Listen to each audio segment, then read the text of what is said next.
Tomo. Dulu kerajaan dia, ya. Sekitar 450 tahun lebih dulu ada seorang raja, yang mana raja ini bernama Opu Soribuntu, marganya Sidaputar. Jadi raja ini diangkat supaya masyarakatnya itu ada perubahan. Perubahan itu dalam arti peradabannya ada. Jadi raja itu diangkat sehingga terbukti dia punya kepercayaan lokal, dia punya tulisan lokal kuno, dia punya bahasa, dia punya hukum adat dan segala-galanya. Jadi sebelum diangkat raja, orang dulu mati begitu aja. Nggak dikubur? Nggak ada, terkubur aja, kayu yang ditanam.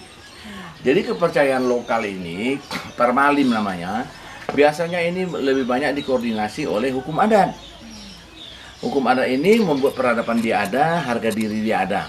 Jadi dibilang raja, bukan waktu meninggal, bukan waktu hidup saya punya rumah, meninggal pun ingin punya rumah. Jadi ini dia rumah-rumahnya, sebelum dia meninggal, udah dipahat batu ini, selebar sepanjang tubuhnya, ya kan? Jadi itu rumah kayunya nanti, karena kita baru cerita lagi. Jadi dia bilang, kalau meninggal dikubur dalam batu itu. Jadi batu itu dipahat kurang lebih 75 cm lah dalamnya. Nah, pada tahun 1961, batu ini diketemukan dalam tanah, lalu diangkat posisinya sekarang begini. Untuk membuka ini, dia pakai adat. Nah, adatnya apa? Pakai musik, tarian, potong kerbau tiap hari selama 1 minggu. Nah, inilah Mbah Buyut ini. Namanya Opu Soribuntu. Opu itu gelar datuk kepada Raja Batak yang sudah mempunyai keturunan yang banyak. Nah, jadi waktu itu dibukalah, karena udah memenuhi syarat, dibuka. Ternyata dalam itu tulang belulang sama rambutnya bergimbal. Jadi paranormal yang memeriksa ini bahwa rambutnya itu tidak boleh dipotong, sebab salah satu ilmunya ada di situ, kayak Samson itu. Nah, jadi udah selesai upacara, ditutuplah, dikasih semen dan tidak pernah dibuka lagi, sebab itulah acara terakhir dari adat budaya Batak. Nah, jadi di dalam itu bukan hanya tengkorak, bukan rambut, tapi tongkatnya pun ada, piring makannya ada, pisau ladanya ada, semua dari kayu. Nah, jadi semasa hidupnya dia udah tua, mufakat mencari penggantinya. Di raja kedua ini namanya Opu Ujung Barita Sidaputar. Ini kamus itu 300 tahun lebih yang lalu. Ya, Pak. Jadi raja ini wajahnya, yang raja pertama itu wajahnya. Ini masih anak muda telah membuat batu ini tempat makam atau tempat rumah-rumahnya. Nah, ini rambutnya tak boleh dipotong. Jadi kalau kita lihat ini merah, bukanlah warna batu, tapi warna darah manusia. Ya, jadi waktu itu ada taktik perangnya ini, ditakuti lawannya sebab kanibal. Setiap raja kalah perang, dipancungnya kepalanya, darahnya diambil, disiramkannya ke sini. Ini darah asli? Iya, dicampur dengan satu ramuan. Kenapa disiramkannya ini? Itu dalam kepercayaan dalam magic menjadi kekuatan sama dia. Nah, siapa yang dipancungnya? Ya tadi orang yang nggak ada peradaban itu. Nah, jadi berita ini tersebar kemana-mana, sehingga orang takut mikir-mikir kalau melawan dia. Ya kan? Datanglah seorang pemuda dari Aceh, namanya Muhammad Said, agamanya Islam, dia tidak takut datang kemari. Karena tujuannya bukan perang, tapi ingin belajar ilmu dan mengetahui apa betul kanibal nanti perangnya nih. Nah, sampai di sini dia nggak punya saudara, nggak punya kawan, lalu dia menyerahkan diri sama raja, dan raja bertanya, namamu siapa? Muhammad Said. Berasal dari mana? Aceh. Untuk apa kemari? Mencari raja. Untuk apa kau cari saya? Untuk mempelajari ilmu, sebab ilmu raja sudah terkenal sampai ke kerajaan saya. Nah, untuk apa kau belajar ilmu? Untuk bekal saya memimpin kerajaanku, katanya. Jadi karena raja ini percaya orang ini jujur, polos, akulah yang kau cari. Saya izinkan kau tinggal sini, nanti akan kau berikan buku lakla atau primbon. Di situ semua ilmu. Nah, disitulah nanti kau pelajari. Dipelajarinya lah dengan waktu yang lama, dan kemudian dia waktu mempelajari ilmu itu, dia dapat rahasia dari ilmu itu. Lalu dia bilang sama raja bahwa dia ini mampu mengusir musuh tanpa perang kanibal, tanpa tumpah darah. Ini membuat raja kaget. Jadi lain, tadi belajar ilmu kok tiba-tiba apa meledek saya, atau pura-pura belajar ilmu kalau saya ilmu lebih hebat lagi aku. Tentang raja ini boleh kau buktikan? Boleh. Kalau nggak betul nanti langsung kita langsung ke saya. Jadi raja ini yakin, diangkat dia panglima perang, kemudian dia dikasih serda. Waktu waktu dia dikasih tornado, dia nggak mau dipersenjatai. Jadi dia pergi tangan kosong. Nah, waktu dia pergi tornadonya ke daerah musuh, dikepung lah dia kan? Dikepung musuh kan? Nah, tiba-tiba musuhnya datang menyerang. Kira-kira 10 meter musuhnya mau dekat, dia teringat rahasia tadi, rahasia ilmu itu.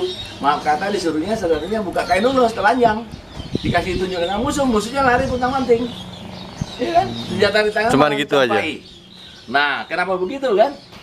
Jadi datanglah si Mama Said, tak usah kejar, itu sudah kalah, senjatanya dibuang, ambil sebagai bukti sama raja, ayo balik.